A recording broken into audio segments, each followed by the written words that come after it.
ധനമായിട്ടൊന്നുമില്ലെങ്കിലും ഒരു ചിരിയെങ്കിലും നൽകുക. ചില സമയങ്ങളിൽ ചിരിയും അവർക്കൊരു ധനമായി മാറും. ഇതൊരു ചൊല്ലാണ്. നീ കയ്യിലൊന്നും കൊടുക്കാനില്ലെങ്കിലും നമുക്കൊന്ന് ചിരിക്കാൻ കഴിയും മറ്റുള്ളവരെ നോക്കി. അത് നമ്മൾ കൊടുക്കുന്ന പലതിനേക്കാൾ വിലയേറിയതാണ്. മറ്റുള്ളവരോട് നല്ലൊരു വാക്ക് പറയുക, മറ്റുള്ളവരെ ഒന്ന് ധൈര്യപ്പെടുത്തുക, മറ്റുള്ളവരെ ഒന്ന് ആശ്വസിപ്പിക്കുക. അതൊരു ശീലമാക്കി മാറ്റുന്നത് നല്ലതാണ്. ആരെങ്കിലും കണ്ടു കഴിഞ്ഞാൽ നന്നായിട്ടുണ്ട്, നല്ല ഡ്രസ്സാണ്,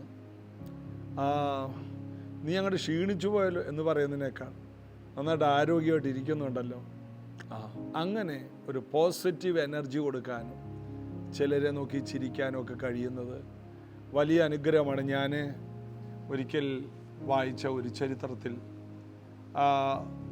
ഒരു കാര്യം അതിനകത്ത് എഴുതിയിട്ടുണ്ട്. ഒരിക്കൽ ഒരു വലിയ കമ്പനി, എക്സ്പോർട്ട് കമ്പനിയാണ്, മീനൊക്കെ എക്സ്പോർട്ട് ചെയ്യുന്ന കമ്പനി. അവിടെ ഒരു വാച്ച്മാൻ, ആ വാച്ച്മാനും അവിടെ ആ ഫാക്ടറിയിൽ ഒത്തിരി പേരുണ്ടെങ്കിലും അവിടെ പല ഡിപ്പാർട്ട്മെൻറ്റിലെ മാനേജർമാരിൽ ഒരു മാനേജർ വെളിയിലോട്ട് ഇറങ്ങുമ്പോൾ വാച്ച്മാനോട് വിശേഷം ചോദിച്ച് ഏറ്റവും ഒടുവിലാണ് അദ്ദേഹം പോകുന്നത്.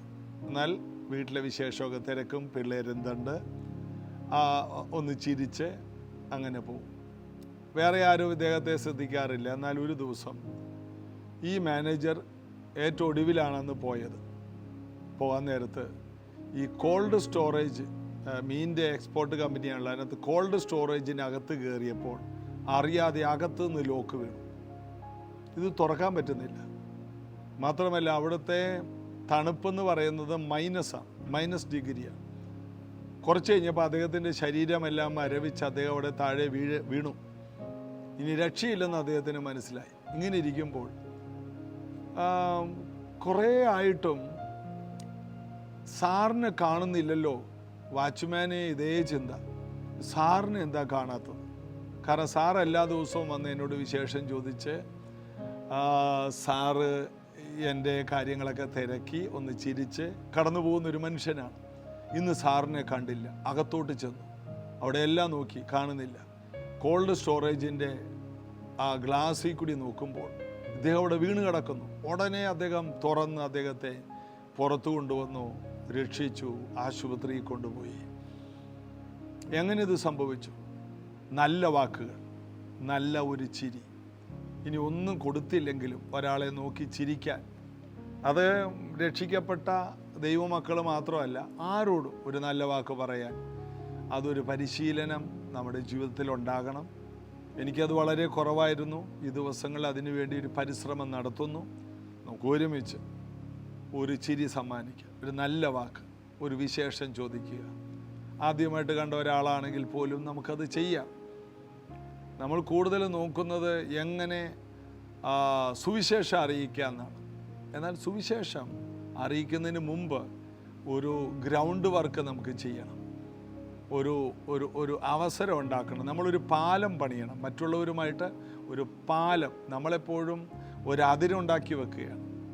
കെട്ടിയടച്ച തോട്ടമാണ് സഭയെന്ന് പറഞ്ഞ്, വേർപെട്ടവരാണെന്ന് പറഞ്ഞ് ഒരകലമുണ്ടാക്കുന്നതിനേക്കാൾ ബന്ധമുണ്ടാക്കുക വാക്കുകളിലൂടെ, നല്ല വാക്കുകളിലൂടെ. അപ്പോൾ ബർന്നബാസിനെ കുറിച്ച് പറയുന്ന, അവൻ പരിശുദ്ധാത്മാവും വിശ്വാസവുമുള്ള നല്ല മനുഷ്യനായിരുന്നു. അപ്പം നല്ല മനുഷ്യൻ, പരിശുദ്ധാത്മാവും വിശ്വാസവും എല്ലാവർക്കും ഉണ്ടാകാം. ദൈവസഭയിൽ അത് ദൈവം തരുന്നതാണ്. എന്നാൽ നല്ല മനുഷ്യൻ എന്നുള്ളത്, നല്ല പേര് സുഗന്ധ തൈലത്തേക്കാൾ നല്ലതെന്നാണ്. നല്ല പേരുണ്ടാക്കിയെടുക്കണം. നമ്മൾ അതിനൊരു എഫർട്ട് എടുക്കണം. നാം നമ്മുടെ കാര്യം മാത്രം ചിന്തിച്ച് സ്വാർത്ഥരായി ഈ ഭൂമിയിൽ ജീവിച്ച് തീരരുത്. യേശു നമുക്കതിനുള്ള കൃപ തരും. അതിനായിട്ട് നിങ്ങൾക്ക് വേണ്ടി ഞാൻ പ്രാർത്ഥിക്കുന്നു. ഇന്നു മുതൽ അത് പ്രാക്ടീസ് ചെയ്യാം. ജീസസ് എവരിഡേ ശ്രദ്ധിക്കുന്ന എല്ലാവർക്കും പ്രായോഗികമായ ചില കാര്യങ്ങൾ കൂടി പറഞ്ഞു തരാൻ ഞാൻ ആഗ്രഹിക്കുന്നു. നമുക്ക് ഒരുമിച്ച് പല കാര്യങ്ങളും പ്രാക്ടീസ് ചെയ്യാം. ക്രിസ്തുവിൽ നമുക്ക് വളരാം. യേശുവിനെ നമ്മെ ഇത്രത്തോളം സഹായിക്കുന്ന, നടത്തുന്ന കർത്താവിനെ ചേർന്ന് പാടി ആരാധിക്കാം. വാക്ക് തന്നവനെ, എന്നും സത്യമായവനെ, നീ വാക്ക് മാറാത്തവൻ, നീ വാക്ക് മാറാത്തവൻ. വാക്ക് തന്നവനെ, എന്നും സത്യമായവനെ, നീ വാക്കുമാറാത്തവൻ, നീ വാക്കുമാറാത്തവൻ. കാലങ്ങൾ മാറുമേ, ഈ ഭൂമിയും മാറുമേ, മനുഷ്യരും മാറുമേ, നീയോ എന്നും മാറാത്തവൻ. കാലങ്ങൾ മാറുമേ, ഈ ഭൂമിയും മാറുമേ, മനുഷ്യരും മാറുമേ, നീയോ എന്നും മാറാത്തവൻ.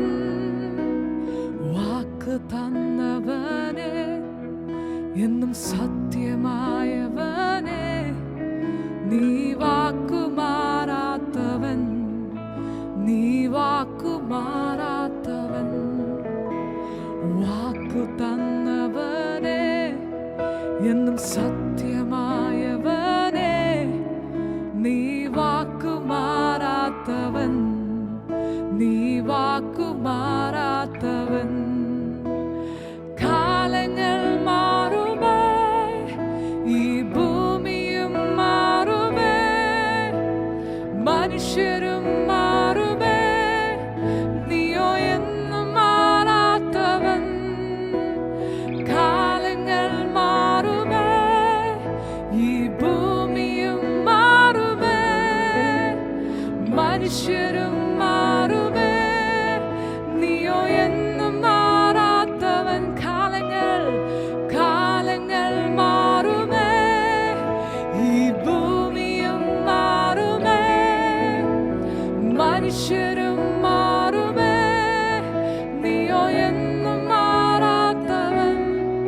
സാഹചര്യങ്ങൾ മാറും, മനുഷ്യർ മാറും, അവസ്ഥകൾ മാറും, ഇന്ന് കാണുന്ന എല്ലാം മാറും. പക്ഷെ ഒരിക്കലും മാറാത്തവൻ യേശു മാത്രം. ഒരിക്കലും മാറാത്തത് യേശുവിൻ്റെ വചനം. ചേർന്ന് പാടാമോ? കാലങ്ങൾ മാറുമേ, ഈ ഭൂമിയും മാറുമേ, മനുഷ്യരും മാറുമേ, നീയോ എന്നും മാറാത്തവൻ. കാലങ്ങൾ മാറുമേ, ഈ ഭൂമിയും മാറുമേ, മനുഷ്യരും മാറുമേ, നീയോ എന്നും മാറാത്തവൻ. കാലങ്ങൾ മാറുമേ, ഈ ഭൂമിയും മാറുമേ, മനുഷ്യരും മാറുമേ, നീയോ എന്നും മാറാത്തവൻ.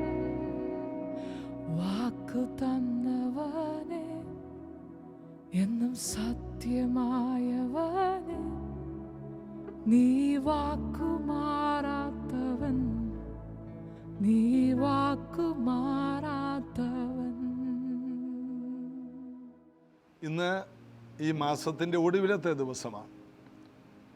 നവംബർ മാസം ഇതോടെ അവസാനിക്കുകയാണ്. ഈ 11-ാം മാസത്തിൽ ദൈവം നടത്തിയ എല്ലാ വിധങ്ങൾക്കായി എല്ലാവരും കൈകൾ ഉയർത്തി നന്ദി പറഞ്ഞ്, നന്ദി യേശുവേ, നന്ദി യേശുവേ, നന്ദി യേശു. നമ്മെ കാത്തതിന്, നമ്മെ പരിപാലിച്ചത്, ദൈവത്തിൻ്റെ വിശ്വസ്തതയ്ക്കായി നന്ദി യേശുവേ, നന്ദി. ഞങ്ങളുടെ കുറവുകൾ ഓർക്കാതെ ഞങ്ങൾക്ക് ആയുസ്സും ആരോഗ്യവും തന്ന് ഞങ്ങളെ ഇതുവരെയും ജയോത്സവമായി വഴി നടത്തിയതിനായി നന്ദി. ഈ മാസത്തിനായി എല്ലാറ്റിനായിട്ട് നന്ദി. നന്ദി കർത്താവേ, ആമേൻ. നന്ദിയുള്ളവരായിരിക്കും. ഓരോ മാസത്തിനും, ഓരോ ദിവസത്തിനും, ഓരോ നിമിഷത്തിനും കർത്താവിനോട് നന്ദി പറയണം. ബൈബിളിൽ നമ്മൾ വായിക്കുന്നു, മൂടാ ഇന്ന് രാത്രി ഞാൻ നിൻ്റെ ആത്മാവിനെ നിന്നോട് ചോദിച്ചാൽ നീ ഒരുക്കിയതാർക്കായി? ദൈവം നമ്മെ വിളിച്ചില്ല, അതുകൊണ്ട് നമ്മൾ നവംബർ മാസത്തിലുമുണ്ട്. ദൈവത്തിൻ്റെ വിശ്വസ്തതയിൽ നമുക്ക് ജീവിക്കാം. നമ്മൾ യോഹന്നാൻ്റെ സുവിശേഷത്തിലെ 15-ാം അധ്യായത്തിലാണ്. ഇന്ന് ആ 15-ാം അധ്യായം നമുക്കാണ് പൂർത്തിയാക്കാം. അതിൽ 24-ാമത്തെ വാക്യം യേശു പറയുകയാണ്, മറ്റാരും ചെയ്തിട്ടില്ലാത്ത പ്രവൃത്തികളെ ഞാൻ അവരുടെ ഇടയിൽ ചെയ്തിരുന്നില്ല എങ്കിൽ അവർക്ക് പാപമില്ലായിരുന്നു. ഇപ്പോഴോ അവർ എന്നെയും എൻ്റെ പിതാവിനെയും കാണുകയും പകയ്ക്കുകയും ചെയ്തിരിക്കുന്നു. മറ്റാരും ചെയ്തിട്ടില്ലാത്ത പ്രവൃത്തി ഞാൻ അവരുടെ നടുവിൽ ചെയ്തു. യേശു ചെയ്ത പ്രവർത്തികളെല്ലാം ആരും ചെയ്യാത്തതായിരുന്നു. അതുകൊണ്ടാണ് ആ കുരുടൻ, യോഹന്നാന്റെ സുവിശേഷം 9 കുരുടൻ കാഴ്ച പ്രാപിച്ചു. അവൻ്റെ കണ്ണിൽ യേശു നിലത്ത് തുപ്പി ചേറുണ്ടാക്കി കണ്ണിൽ തേച്ചിട്ട് ശീലോഹം കുളത്തിൽ പോയി കഴുകാൻ പറഞ്ഞു. കഴുകിയപ്പോൾ ചെള്ള പോയി, എന്നാൽ പകരം പുതിയ 2 മനോഹര കണ്ണുകൾ അവിടെ ഉണ്ടായി വന്നു. താൻ മണ്ണുകൊണ്ട് മനുഷ്യനെ നിർമ്മിച്ചവനാണ് എന്നുള്ളതിൻ്റെ തെളിവതാണ്. അവിടെ പിതാവിനെയും പുത്രനെയുമാണ് ആ അത്ഭുതം കാണിക്കുന്നത്. പിതാവും പുത്രനും ഒരുമിച്ച് വെളിപ്പെട്ട ഒരു സ്ഥലമാണ്. അതായത് പരിശുദ്ധാത്മാവും മണ്ണുകൊണ്ട് മനുഷ്യനെ രൂപമുണ്ടാക്കിയിട്ട് ജീവശ്വാസമൂതി. അപ്പോൾ പരിശുദ്ധാത്മാവും പിതാവും പുത്രനും ഒരുമിച്ച് സമ്മേളിച്ചാണ് ഓരോ അത്ഭുതങ്ങൾ നടക്കുന്നത്. ഭൂമി പാഴ്ശൂന്യമായിരുന്നപ്പോൾ അവിടെ കാണുന്നത് മുഴുവനും അവിടെ പരിശുദ്ധാത്മാവ് പരിവർത്തിച്ചു. പാഴ്ശൂന്യമായ ഭൂമിയിൽ ഉടനെ വെളിച്ചമുണ്ടാകട്ടെ, യേശു ആകുന്ന വചനം അവിടെ പ്രവർത്തിച്ചു.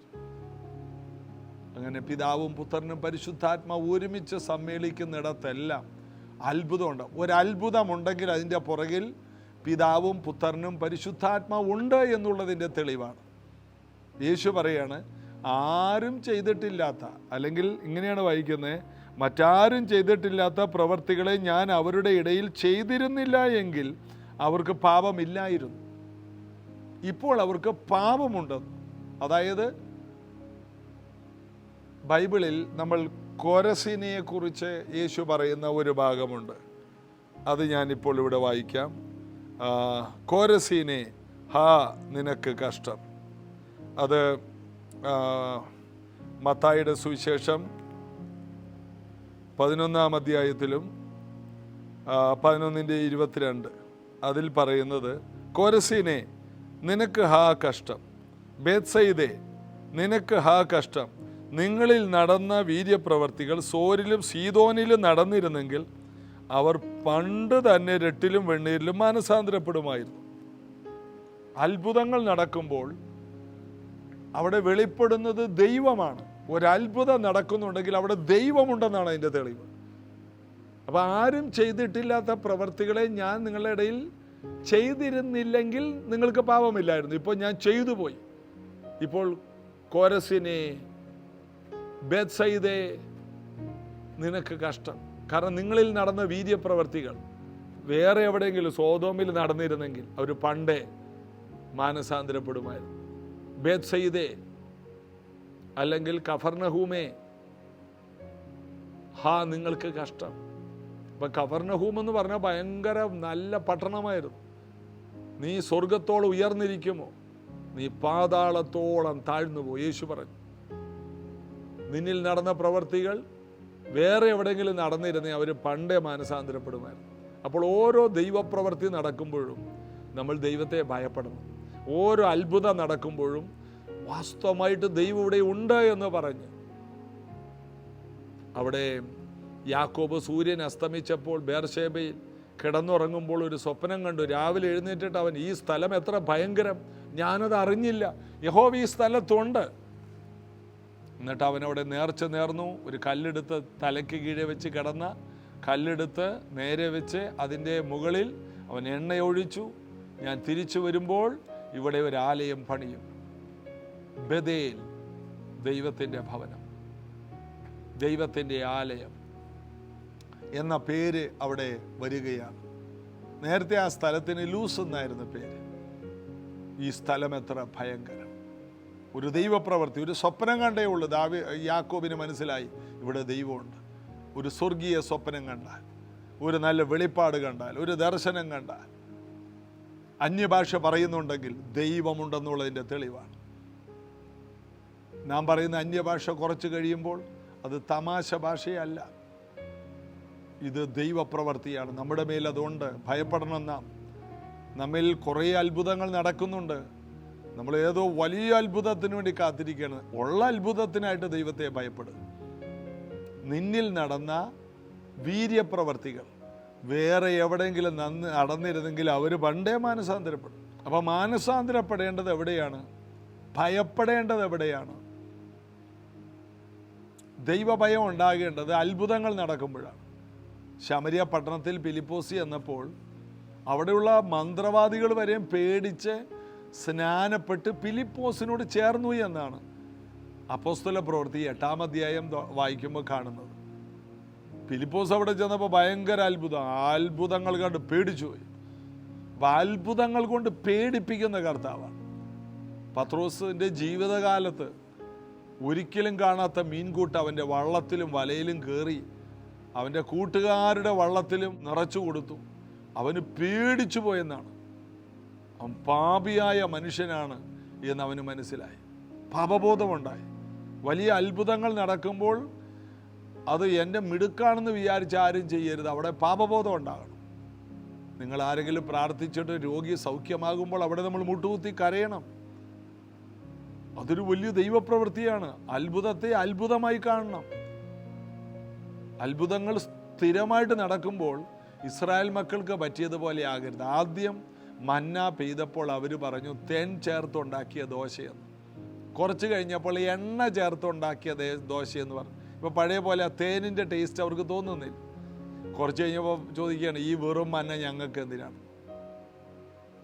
40 കൊല്ലം രുചി കുറയാതെ, മണം കുറയാതെ, ഗുണം കുറയാതെ, ഭൂമിയിൽ ആർക്കും കൊടുക്കാത്ത ഭക്ഷണം കൊടുത്ത ദൈവത്തെ വില കുറഞ്ഞ് കാണിച്ച മനുഷ്യരാണ് നമ്മുടെ പിതാക്കന്മാർ.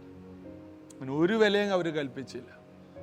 ഈ വെറും മന്ന ഒരിക്കലും പറയരുത്. ദിവസവും താഴെ വീഴുകയാണ്. എങ്ങനെയാണ്? ഈജിപ്തിൽ നിന്ന് ഇസ്രായേലിലോട്ട് പോകുന്ന റൂട്ട് ഒരു 2400 കിലോമീറ്റർ ഉണ്ട്. മരുഭൂമിയാണ്. ഇരുവശത്തും വെറും കല്ല് മാത്രമുള്ള മലകളാണ്, വലിയ ഉയരങ്ങളൊന്നുമില്ലാത്ത. പിന്നെ ബാക്കിയും മരുഭൂമിയാണ്. ഇപ്പം ആ മരുഭൂമി കൂടി നല്ല ടാർ റോഡുണ്ട്, നല്ല നാഷണൽ സൂപ്പർ ഹൈവേ ഉണ്ട്. ഞങ്ങളതിലേ പോയിട്ടുണ്ട്. അവിടെ വെറും മണലേ ഉള്ളൂ, വെറും മണ്ണ്, മരുഭൂമി. ഈ മരുഭൂമിയിൽ മന്ന എങ്ങനെ താഴെ വീഴും? ഏകദേശം ഒരു 5-10 കിലോമീറ്റർ വിസ്തൃതിയിൽ മന്ന വീഴുകയാണ്. കാരണം അത്രയും വിസ്തൃതിയിലാണ് ഈ 6 ലക്ഷം ജനങ്ങൾ, 6 ലക്ഷം പുരുഷന്മാർ മാത്രം, ഏകദേശം 30-32 ലക്ഷം ജനങ്ങൾ ഒരുമിച്ച് പാർക്കാന്ന് പറഞ്ഞാൽ ഒരു 10-25 കിലോമീറ്റർ ചുറ്റളവിൽ ഇവർ ഒരുമിച്ച് പാർക്കുകയാണ്.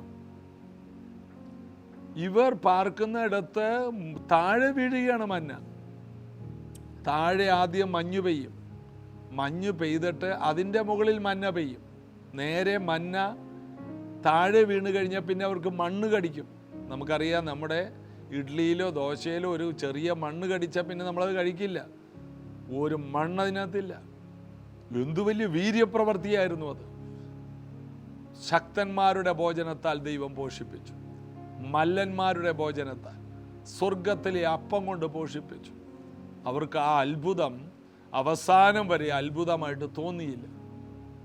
നമ്മുടെ ജീവിതത്തിൽ ദൈവം ചെയ്തത് അത്ഭുതമായി തോന്നണം. എല്ലാ ദിവസവും രാവിലെ എഴുന്നേറ്റ് അന്യഭാഷ പറയുമ്പോൾ ഇത് മിറക്കിളായിട്ട് തോന്നണം. ഉള്ള അത്ഭുതത്തിൽ അതിശയിക്കണം. ദൈവത്തെ ഭയപ്പെടണം. നിന്റെ പരിശുദ്ധാത്മാവ് എന്നിൽ ഉണ്ടല്ലോ, നീ എന്നോടുകൂടെ ഉണ്ടല്ലോ. സകല ബുദ്ധിയും കവിയുന്ന സമാധാനം, അതൊരു മിറക്കിളാണത്. നമ്മുടെ മേലുള്ള സമാധാനം എന്ന് പറഞ്ഞാൽ ഭയങ്കരമാണ്.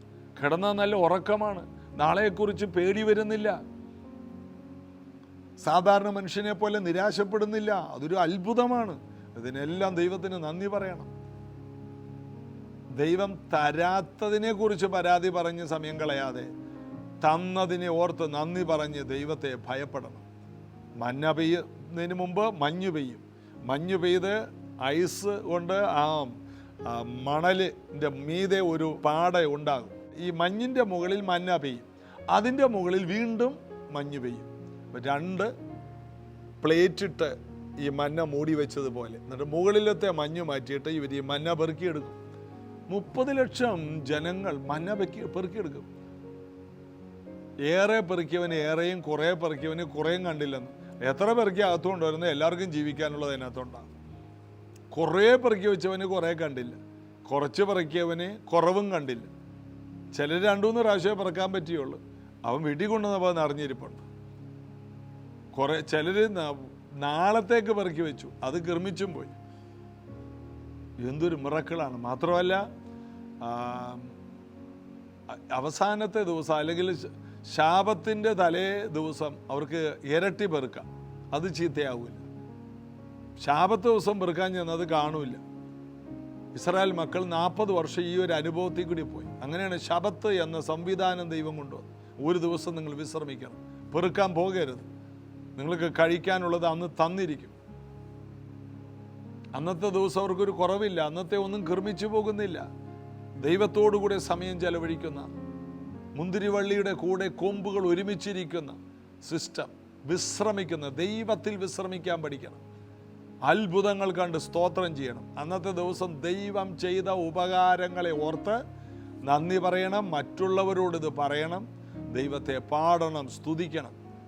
ചിലർ ചെയ്യുന്നത് പോലെ നിങ്ങൾ സഭായോഗങ്ങളെ ഉപേക്ഷയായി വിചാരിക്കരുത്. ദൈവം ഇന്ന് ഞാനൊരു അത്ഭുതം കണ്ടില്ലെന്നല്ല പറയണത്. നമ്മൾ ജീവിച്ചിരിക്കുന്ന അത്ഭുതമല്ല, നമ്മൾ എഴുന്നേറ്റ് നടക്കുന്ന അത്ഭുതമല്ല. നമ്മുടെ ശരീരത്തിൽ ഒരു നരമ്പ് പൊട്ടിപ്പോയാൽ മതിയില്ലേ, ഓർമ്മ പോയില്ലേ? ഏതെങ്കിലും ഒരു നരമ്പ് വീക്കായ ഒരു വശസ്വാധീനം പോയില്ലേ? നമ്മുടെ ബ്രെയിൻ ഡാമേജ് ആകുന്നില്ല, നമ്മുടെ കണ്ണിന് കേടുവരുന്നില്ല, നമുക്ക് അപകടങ്ങൾ, അനർത്ഥങ്ങൾ വരുന്നുണ്ട്, പക്ഷെ അവിടെ നിന്നെല്ലാം പുറത്തു വരുന്നു. ദിവസവും നമ്മളൊരു അത്ഭുതമാണ്. ഇവിടെ ഒന്നുകൂടി ആ വാക്യം വായിക്കാം. മറ്റാരും ചെയ്തിട്ടില്ലാത്ത പ്രവർത്തികളെ ഞാൻ അവരുടെ നടുവിൽ ചെയ്തിരുന്നില്ല എങ്കിൽ അവർക്ക് പാപമില്ലായിരുന്നു. ഇപ്പോഴോ അവർ എന്നെയും എൻ്റെ പിതാവിനെയും കാണുകയും പകക്കുകയും ചെയ്തിരിക്കും. ഒരത്ഭുതം നടക്കുമ്പോൾ പിതാവിനെയും പുത്രനെയും പരിശുദ്ധാത്മാവിനെയും നമ്മൾ കാണുകയാണ്. കാരണം യേശു ആത്മാവ് നിറഞ്ഞവനായിട്ടാണ് പോകുന്നത്. താഴോട്ട് വായിക്കുമ്പോഴൊക്കെ കാണാം. അവർ 3 പേരും, പിതാവും പുത്രനും പരിശുദ്ധാത്മാവ് ഒന്നാണ്, നമ്മിൽ പ്രവർത്തിക്കുക. എത്ര വലിയൊരു അത്ഭുതമാണ്. ഓരോ ദിവസവും നമ്മൾ അത്ഭുതമാണ്. എല്ലാ ദിവസവും പറയണം, ഞാനൊരു അത്ഭുതമാണ്. എന്നെ പരാജയപ്പെടുത്താൻ ആർക്കും കഴിയില്ല. കർത്താവിൽ ആശ്രയിച്ച് ബലപ്പെടാൻ ഇന്നത്തെ ഈ വചനം നിങ്ങളെ സഹായിക്കും. നമുക്ക് പ്രാർത്ഥിക്കാം. ഈ മാസം മുഴുവനും നടത്തിയ ദൈവത്തിൽ നമുക്ക് ആശ്രയിക്കാം. കർത്താവേ, നന്ദി. ഞങ്ങൾക്ക് ഈ മാസം മനോഹരമാക്കി തന്നു. നവംബർ മാസം മുഴുവനും അങ്ങ് ഞങ്ങൾക്ക് നല്ലവനായിരുന്നു. 30 ദിവസം ഞങ്ങളെ കാത്തു. ഞങ്ങളെല്ലാ ദിവസവും അത്ഭുതങ്ങൾ കണ്ടു. ഞങ്ങൾ നടക്കുന്ന, ഇരിക്കുന്ന എല്ലാം ഒരു മിറക്കിളാണ്. പണ്ടേ ഭൂമിയിൽ നിന്ന് മാറ്റപ്പെടേണ്ടവരായിരുന്നു, എന്നാൽ കർത്താവ് തിരഞ്ഞെടുത്തു. അതൊരു അത്ഭുതമാണ്. ഞങ്ങൾ ജീവിച്ചിരിക്കുന്ന അത്ഭുതമാണ്. ഞങ്ങൾ ശ്വസിക്കുന്നത് ഒരു അത്ഭുതമാണ്. അങ്ങയെ ഭയപ്പെടത്തക്ക രീതിയിൽ ധ്യാനിച്ച് അങ്ങയുടെ വഴിയിൽ മാത്രം നടക്കുവാൻ ഞങ്ങളെ വീണ്ടും സമർപ്പിക്കും. ഇന്ന് കേൾക്കുന്ന എല്ലാ വീടുകളിൽ നിന്നും രോഗങ്ങൾ മാറിപ്പോകട്ടെ. എല്ലാ രോഗബന്ധനങ്ങളും അഴിഞ്ഞു മാറട്ടെ. ശാപങ്ങളെ അതിജീവിക്കുന്ന വചനത്തിൻ്റെ ശക്തി ഈ കുടുംബങ്ങളിലുണ്ടാകും. എല്ലാ ഭൂതബാധകളിൽ നിന്ന് ഈ വീടുകൾ സ്വതന്ത്രമാകണം. ദൈവദൂതന്മാർ ഇന്നു മുതൽ ഈ വീടുകളിൽ കയറി ഇറങ്ങട്ടെ. 11ാം മാസത്തിൻ്റെ ഒടുവിലത്തെ ദിവസം ആമേ മുതൽ ഒരു വലിയ ദൈവപ്രവൃത്തി ഇവർ ആരംഭിക്കട്ടെ. പുതിയ മാസം അങ്ങ് തരുന്ന ഡിസംബർ മാസത്തിനായിട്ട് സ്തോത്രം. അത് അത്ഭുതത്തിൻ്റെ, അടയാളത്തിൻ്റെയും ദൈവപ്രവൃത്തിയുടെയും മാസമായി ഞങ്ങൾ വിശ്വസിക്കുന്നു, സ്വീകരിക്കുന്നു. അങ്ങയുടെ വഴിയിൽ നടക്കുവാൻ ഞങ്ങളെ തന്നെ സമർപ്പിക്കും. യേശുവിൻ നാമത്തിൽ ആമേൻ. യേശു കർത്താവ് നമ്മെ അനുഗ്രഹിക്കട്ടെ. ഡിസംബർ മാസത്തിൻ്റെ ആദ്യ ദിവസം ഒരു സഭായോഗമാണ്. അതൊരു സ്വസ്ഥതയുടെ ശബത്ത് ദിവസമാണ്. നിങ്ങൾ കർത്താവിൻ്റെ സന്നിധിയിൽ വന്ന് ഒരു നല്ല തുടക്കം കുറിക്കാൻ. ഇന്നുവരെയും സഭായോഗത്തിന് പോകാത്തവരുണ്ടോ? പിന്മാറ്റത്തിൽ പോയവരുണ്ടോ? മടങ്ങി വാ. യേശു ഒരു പുതിയ തുടക്കം നിങ്ങൾക്ക് തരും. നാളെ രാവിലെ പ്രൈസ് ജനറേഷൻ ചർച്ചിൽ വെച്ച് 8 മണിക്ക്, രാവിലെ 8 മണിക്ക് ആരാധനയുണ്ട്. നിങ്ങളെല്ലാവരും ഹൃദയംഗമായി സ്വാഗതം ചെയ്യുന്നു. കർത്താവ് എല്ലാവരെയും അനുഗ്രഹിക്കട്ടെ.